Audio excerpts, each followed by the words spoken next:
Nakatatlong panalo na ang Golden State Warriors at isang talo mga idol. Kanilang tinalo ang Memphis Grizzlies sa kanilang balancing scoring sa labang ito.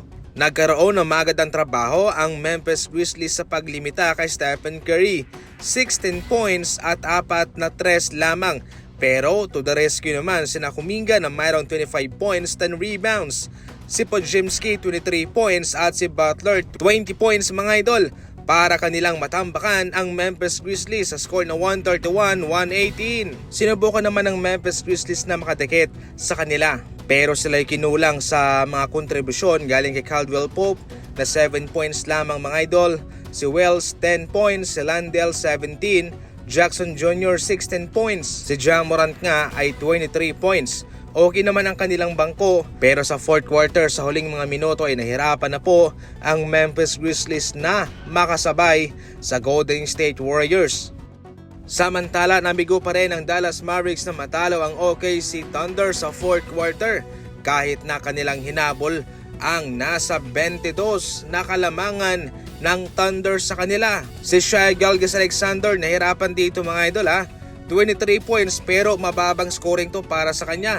At higit sa lahat, meron lamang siyang 2 free throw. Marami kasi ang nagsasabi na tila kinakampihan daw ng mga referee itong si SGA na bibigyan ng maraming fouls. Pero eto nga mga idol, 2 free throws lamang siya. Sa kanilang huling laban, 4 na free throws lang pero parehong panalo ang mga labang iyon. Patunay na hindi po nakadepende sa dami ng free throws ang panalo nitong OKC Thunder. Eto nga mga idol, nahihirapan siya. Gayunpaman, panalo pa rin. Itong si Cooper Flagg, tough night para sa kanya. 2 points, 2 rebounds, 2 steal mga idol. Ang ating final score 101 Thunder, 94 ang Dallas Mavericks.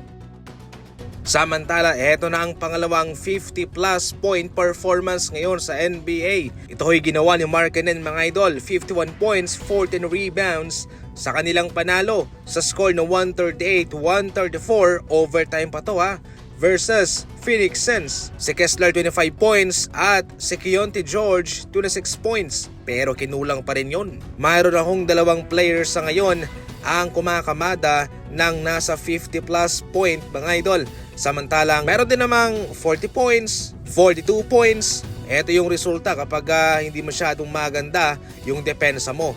Pero minsan, nasa player din po yan. Hindi ibig sabihin na siya'y nakakapuntos ng malaking numero, hindi na maganda ang depensa sa kanya. Talagang magaling siya at nakakalusot mga idol yung kanyang mga tira. Ngunit nandun pa rin ang concern sa depensa ngayon sa NBA.